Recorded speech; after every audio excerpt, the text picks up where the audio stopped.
తెలంగాణలో క్యాబినెట్ సంబంధించిన సమస్య వెంటాడుతూనే ఉంది కాంగ్రెస్ పార్టీని.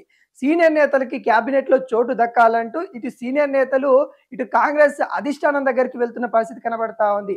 ఇప్పటికే కొంతమంది బహిరంగానే చెప్తున్న పరిస్థితి అయితే కనబడతా ఉంది. క్యాబినెట్‌లో మాకు చోటు ఇవ్వండి. మేము కాంగ్రెస్ పార్టీ గురించి అనేక త్యాగాలు, పోరాటాలు చేసి మేము కాంగ్రెస్ పార్టీ అధికారంలోకి రావడానికి మా పాత్ర కీలకంగా ఉంది అన్నట్టుగా చెప్తా ఉన్నారు. ఈ నేపథ్యంలో ఎవరైతే మంత్రి పదవి ఆశించే వాళ్ళు ఉంటారో ఇటు కాంగ్రెస్ అధిష్టానం దగ్గర కూడా వినతి పత్రాలు ఇస్తున్న నేపథ్యం అయితే కనబడతా ఉంది. దాంట్లో భాగంగానే క్యాబినెట్‌లో కీలక మార్పులు ఉండబోతా ఉన్నట్టు కూడా తెలుస్తా ఉంది. ఇప్పటికే బీసీ సామాజిక వర్గానికి పెద్దపీట వేస్తామని చెప్పడం కాంగ్రెస్ పార్టీ ముందు నుండే చెప్తా ఉంది. బీసీలకి 42% రిజర్వేషన్ కల్పిస్తామంటూ కాంగ్రెస్ పార్టీ ప్రచారం చేసుకుంటూ ముందుకొచ్చింది. కానీ బీసీలకి 15-19% రిజర్వేషన్‌లే ఇస్తా ఉంది. దీనిపైన బీసీ నేతలు కూడా మండిపడుతున్న పరిస్థితి కనబడతా ఉంది. దానిలో భాగంగానే బీసీ నేతలకి మంత్రి పదవి ఇవ్వాలని అనుకుంటున్నట్టు కూడా కనబడతా ఉంది. మొత్తానికి క్యాబినెట్‌లో పాత వాళ్ళు ఎవరైతే ఉన్నారో క్యాబినెట్ మినిస్టర్‌లు ఉన్నారో వాళ్ళ నుండి ఒక ముగ్గురిని నుండి నలుగురిని తొలగించి కొత్త వారికి అవకాశం కలిగించాలన్నట్టుగా అధిష్టానం ఆలోచిస్తున్నట్టు కూడా తెలుస్తా ఉంది. ముఖ్యంగా ఇప్పటికే టీపీసీసీ అధ్యక్షుడు ఉన్న మహేష్ కుమార్ గౌడ్‌ని మంత్రి పదవిలో తీసుకోవాలన్నట్టు కూడా తెలుస్తా ఉంది. అదేవిధంగా ఏవైతే సమస్యలకి కేర్ ఆఫ్ అడ్రస్ గా కొండా సురేఖ మారుతా ఉంది. కాంగ్రెస్ పార్టీలో అనేక వివాదాలకి కొండా సురేఖ కారణం అంటూ సీనియర్ నేతలు ఏఐసిసి దగ్గర కూడా కంప్లైంట్ చేశారన్నట్టు కూడా తెలుస్తా ఉంది.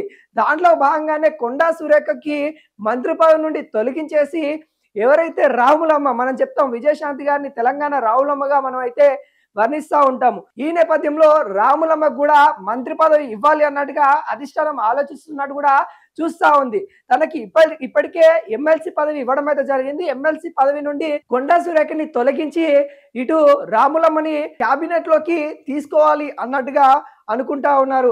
ఈ నేపథ్యం ఇలా జరుగుతూ ఉంటే ముఖ్యంగా నల్గొండలో మరో వివాదం అయితే తెరపైకైతే వస్తా ఉంది.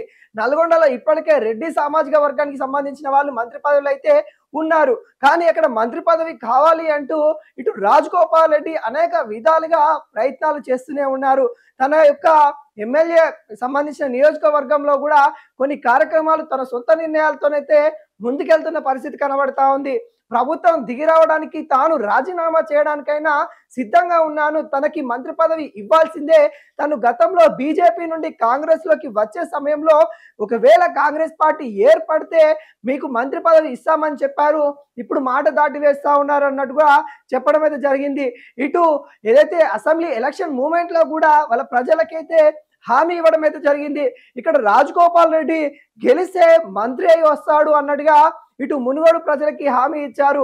అటు పార్లమెంట్ సంబంధించిన ఎలక్షన్స్ అప్పుడు కూడా భువనగిరి సంబంధించిన పార్లమెంట్ ఎలక్షన్స్ అప్పుడు కూడా అక్కడ ఉన్న ప్రజలకి కూడా చెప్పడం అయితే జరిగింది. ఇక్కడ నుండి రాజగోపాల్ రెడ్డి మంత్రి పదవి చేపడతారన్నట్టు కూడా కాంగ్రెస్ పార్టీ అక్కడ హామీ ఇచ్చింది.